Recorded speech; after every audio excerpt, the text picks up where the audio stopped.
poder do espírito do engano sobre uma sociedade que tem nome de quem vive, mas está morta. É estranho ver como o poder da opinião, da política, da religião divide tanto as pessoas. Como entender pessoas que dizem se amar e guerrearem entre si em nome de partidos, pensamentos, agremiações, times, teorias e tantas outras coisas, competindo entre si por posições, a favor deste ou daquele, contra a harmonia de se tratarem com respeito e carinho, se não em unanimidade como clama o Evangelho, ao menos em unidade de caminhada, indo na mesma direção que professam ambos seguir. Tamanha incoerência com seus próprios discursos. Em Amós, capítulo 3, versículo 3, está dito: porventura andarão dois juntos, se não estiverem de acordo? Sob o falso pretexto de defender o que não precisa de defesa, o próprio Evangelho, sairá tu pela tua força a tentar parar teu conservo, porque ele não entendeu que aquilo que é de César é, mas o que é de Deus, devolva-se a Deus, desejando tu coisas semelhantes às que condena? A como devemos chamar esta associação com o mundo? Política em favor de Cristo? Precisa Cristo de algum político em seu nome para que nas esferas legislativas, executivas e judiciárias de um país corrompido se hajam menos problemas sociais? Achas que para isto fomos chamados e escolhidos? Tomas o exemplo de José, que governou no Egito sem discernir o objetivo daquilo tudo? Porventura José trabalhou sua campanha ou maquinou estratégias para governar no Egito? Por acaso Deus também não levantou Nabucodonosor, Ciro e tantos outros opressores para a disciplina de seu povo escolhido? Não pode Deus também abençoar o justo pela mão do injusto? Não pode Deus levantar e abater quem ele bem entender, sem precisar que aquele a quem justificou busque se manchar na lama da corrupção, dizendo dos males o menores, estou aqui para evitar males maiores? Achas que Deus está neste negócio fazendo força contra uns e outros? Ou a mesma sociedade que continua a pedir um rei sobre si, culparia a Deus pelas atitudes do Saul que escolheram para si? Por acaso a soberba subiu tanto aos corações que agora acham-se salvadores circunstanciais, levantados por Deus para se mancharem na casa da corrupção? Por acaso enviou o Senhor seus discípulos com alforjes e bolsas para armazenarem suprimentos contra a fé da dependência de Deus? Por acaso os mandou com alparcas para que não sentissem o chão que pisavam? Em Lucas capítulo 22, 35, diz assim: e disse-lhes: quando vos mandei sem bolsa, alforje ou alparcas, faltou-vos porventura alguma coisa? Eles responderam: nada. Se nada faltou aos que foram enviados, não para se misturar na política, na religião, nas culturas, a pregar o Evangelho, faltaria a qualquer desses pequeninos a quem Deus tanto ama? Mas do que se queixa um homem, senão dos seus próprios pecados? Sabedoria não é discurso, é um caminho. São obras de fato e verdade, são frutos. Ela é tratável, ela ensina, ela dialoga e espera ouvir. Ela é imparcial, pois não tem compromisso com banda nenhuma. Ela não escolhe lados, mas revela o que é verdadeiro, a fim de nos iluminar para a vida. Em Tiago, capítulo 3, do versículo 13 ao 18, está dito assim: quem dentre vós é sábio e entendido, mostre pelo seu bom trato as suas obras em mansidão de sabedoria. Mas se tendes amarga inveja e sentimento faccioso em vosso coração, não vos glorieis, nem mintais contra a verdade. Essa não é a sabedoria que vem do alto, mas é terrena, animal e diabólica. Porque onde há inveja e espírito faccioso, aí há perturbação e toda obra perversa. Mas a sabedoria que do alto vem é primeiramente pura, depois pacífica, moderada, tratável, cheia de misericórdia e de bons frutos, sem parcialidade e sem hipocrisia. Ora, o fruto da justiça semeia-se na paz, para os que exercitam a paz. É engraçado pensar que tantos estão andando com Cristo, mas poucos realmente viram quem Ele realmente é. Poucos realmente encontraram a pessoa do Evangelho. É como os discípulos na última ceia que andavam tanto com o Senhor, mas não tinham ainda crido na palavra que Ele falava a eles de maneira completa. Eles ainda tinham uma visão terrena do reino dos céus. Nesse mesmo contexto da ceia, em Lucas 22, a partir do verso 36, quando o Senhor diz: disse-lhe, pois, mas agora, aquele que tiver bolsa, tome-a, como também o alforje, e o que não tem espada, venda a sua capa e compre-a. Porquanto vos digo que importa que em mim se cumpra aquilo que está escrito, e com os malfeitores foi contado, porque o que está escrito de mim terá cumprimento. E eles disseram: Senhor, eis aqui 2 espadas.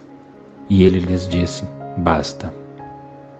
O Senhor ironizou, e eles rapidamente mostraram o que estava no coração deles: espírito faccioso. Como muito se tem feito nesta era, neste tempo, professando a palavra, mas não vivendo-a como ela realmente é, andando com a palavra, mas não vivendo com ela. Sentimento de divisão e partidarismos está no meio do povo. Escolhe-se uma bancada que, por mais que levante uma bandeira em nome de Deus, sem Deus querem ir e guerrear contra a carne e o sangue. Distância de corações e estratégias de sabedoria animal, terrena e diabólicas se deflagram entre irmãos. Irmãos que, se fossem de fato, nenhuma placa ou sigla haveria de ser necessária, mas só testemunha contra suas próprias escolhas de manter a divisão. E na loucura de suas soberbas, clamam a Deus como se nada tivessem feito contra os céus, como se os céus estivessem gratos por eles existirem na terra, trazendo o reino através do braço. Como são heróis estes homens? Loucos, isto sim é o que são, enquanto suas próprias confianças em si mesmos os tornam malditos, conforme declara a Escritura. Estamos a ponto de ver suas loucuras se manifestarem em níveis mais profundos, coisa de abismo mesmo, ao ponto de levantarem as mãos uns contra os outros que dizem estar no mesmo caminho. Mas que caminho? Tão largo como o inferno são as veredas daqueles que não instruem para que se deixe o erro, mas que dividem, não apontando a vereda da vida como opção de se livrar desses laços de morte. Se o coronavírus fechasse todas as portas de fato, haveria amor circulando entre nós? Haveria verdade alcançando todos os lugares? Quem pode frear a verdade?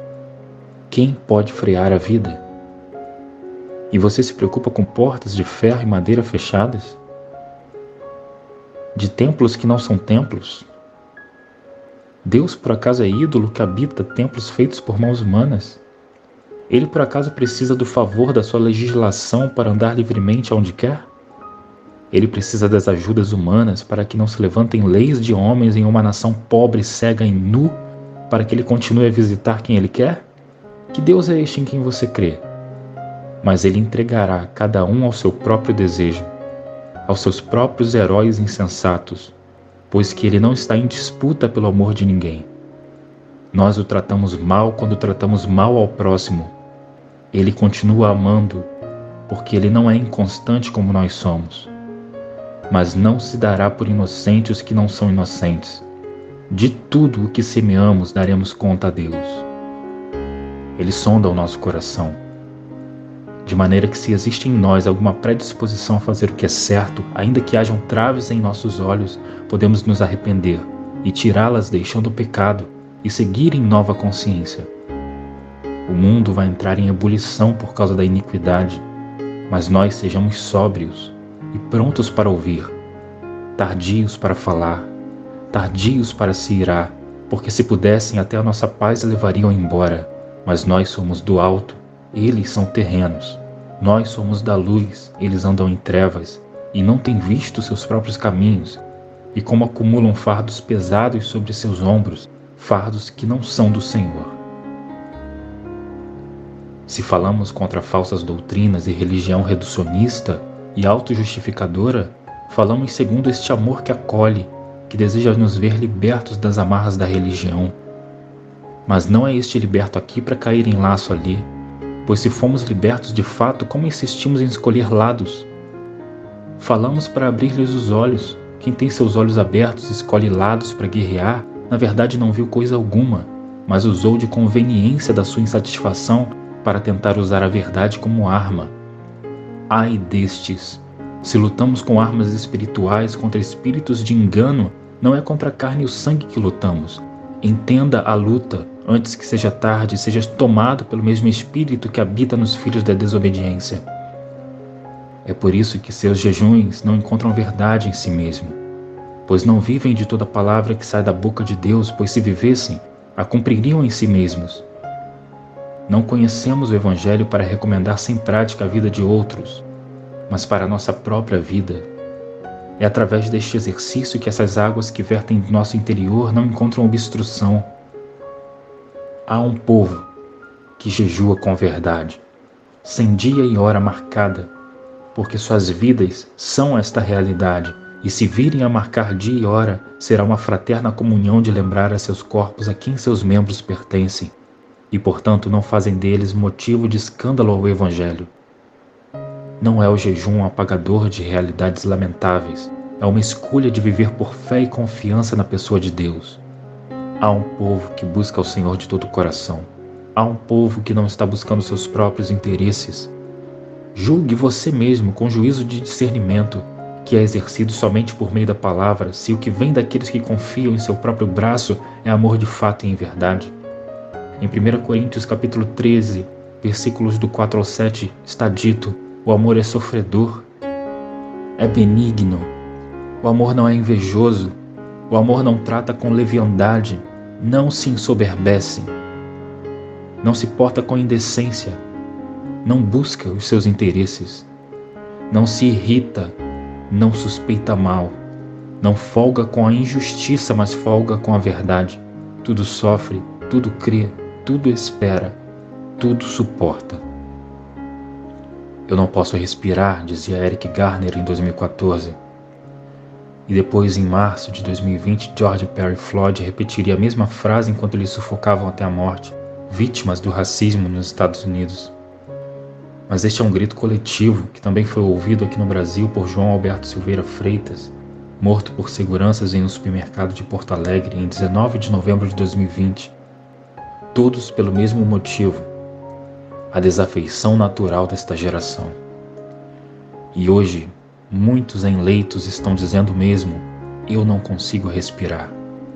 Um grito que está para além da percepção natural, um símbolo do estado de toda uma geração que está se desafeiçoando do seu próximo. Enquanto eu lembrava desses fatos, frente ao espelho do banheiro, notei uma pequena abelha que se movia ao redor da luz. Porém, perto da luz, notei que a aranha havia feito ali uma pequena teia, quase imperceptível, aos insetos que estavam na luz. À espreita estava ela, a aranha, esperando a abelha vir até a sua rede, até que a desapercebida abelha caiu em sua armadilha. E batia desesperada suas asas enquanto a aranha tecia rapidamente sua teia a prendê-la quanto mais se debatia. E lembrei do grito desesperado de uma geração que não pode respirar porque está sufocada pelo mal que está esfriando o amor de muitos. E percebi que a aranha, assim como Satanás, não é uma caçadora, porque não precisa ir atrás de suas vítimas. A aranha é uma oportunista. Ela não faz a sua teia na luz, mas a faz ao derredor, para que, em circulando a luz, mas não vindo diretamente a ela, sua vítima caia no engano da sua armadilha. Somos felizes de ter o cuidado do Senhor e somente nele confiar.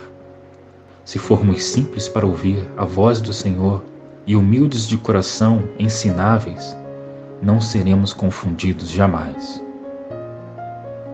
Este vídeo é uma advertência inspirada, escrita em 25 de julho de 2021 e direcionada aos apóstatas da fé, gerados da união da política com a religião. Se você gostou dessa mensagem, clique no gostei e compartilhe com alguém. Um dia de muitas bênçãos para você. Shalom Adonai.